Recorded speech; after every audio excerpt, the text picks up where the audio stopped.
जय श्री कृष्ण। राधे राधे। आज हम इस वीडियो में कार्तिक मास के अध्याय 26वीं की कथा कहेंगे, इसलिए वीडियो पर अंत तक बने रहें।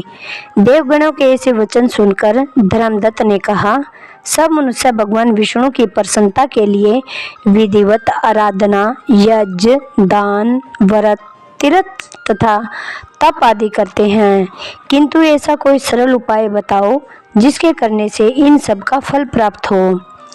तब गणों ने कहा, हे द्विज श्रेष्ठ, आपका प्रश्न बड़ा ही श्रेष्ठ है। हम आपको भगवान विष्णु को शीघ्र प्रसन्न करने का उपाय बताते हैं। हम इतिहास सहित प्राचीन वृत्तांत सुनाते हैं, सावधान होकर सुनो। प्राचीन काल में काजकीपुरी में चोल नामक चक्रवर्ती राजा राज्य करता था। उसी के नाम से उसके देश का नाम भी चोल देश पड़ा। राजा चोल के राज्य में कोई भी प्राणी दरिद्र, दुखी, पापी व रोगी न था। यह सब राजा के यज्ञ करने का प्रभाव था। ताम्रपर्णी नदी के दोनों किनारों पर सोने के यज्ञ स्तंभ सुशोभित थे। हे द्विजवर, एक दिन वह राजा भगवान विष्णु के पास गया। भगवान उस समय शेष शैया पर योग निद्रावश सो रहे थे।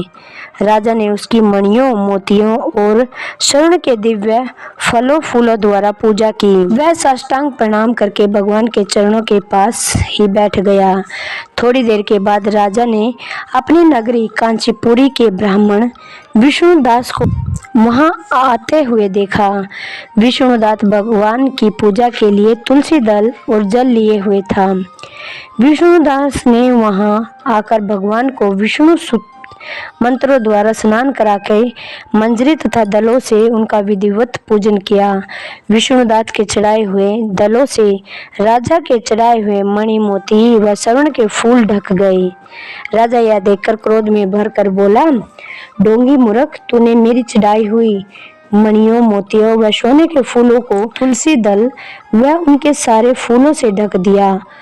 तू भला भक्ति करना क्या जाने, क्योंकि तूने मेरे किए विचित्र श्रृंगार को बिगाड़ दिया है।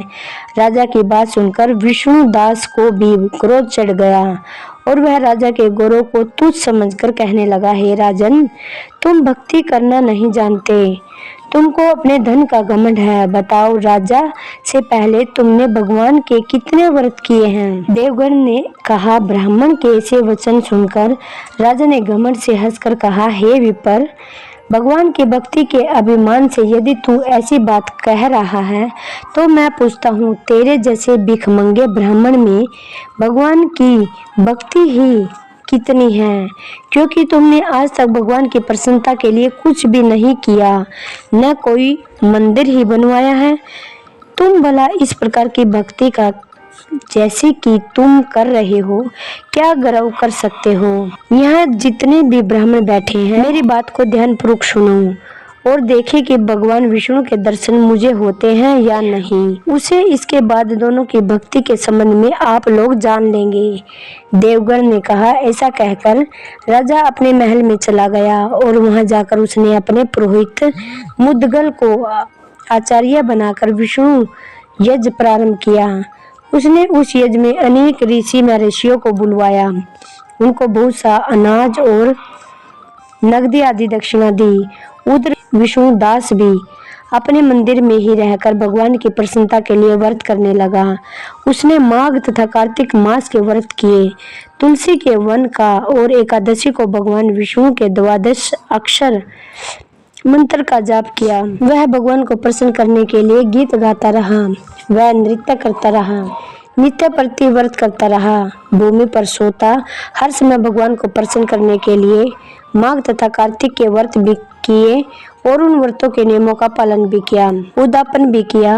और इस प्रकार राजा चोल और विष्णुदास द्वारा आराधना करते हुए बहुत दिन बीत गए। 26वां अध्याय पूर्ण। कार्तिक की कहानी। एक बुढ़िया थी, वह रोज गंगा नहाने जाया करती थी। बहू को घर पर काम करने के लिए छोड़ जाया करती थी। बुढ़िया तो रोज गंगा नहाया करती थी और बहू घर पर रोज कार्तिक नहाया करती थी। बहू के नहाने का सास को पता नहीं था कि बहू भी कार्तिक नहाती है। वह सुबह ही सारा घर का काम करके नहाया करती थी। उसके घर पर ही गंगा आ जाया करती थी। एक बार की बात है, सास का हार गंगा में खो गया। सास जब घर आई तो बड़ी उदास थी। बहू ने पूछा, सास से क्या हुआ माँ जी? सास ने कहा कि मेरा हार खो गया है। तो बहू ने कहा, आपका हार तो मेरे पास है। सास ने कहा, तेरे पास कैसे आया? बहू ने कहा, गंगा ने लाकर मुझे दिया।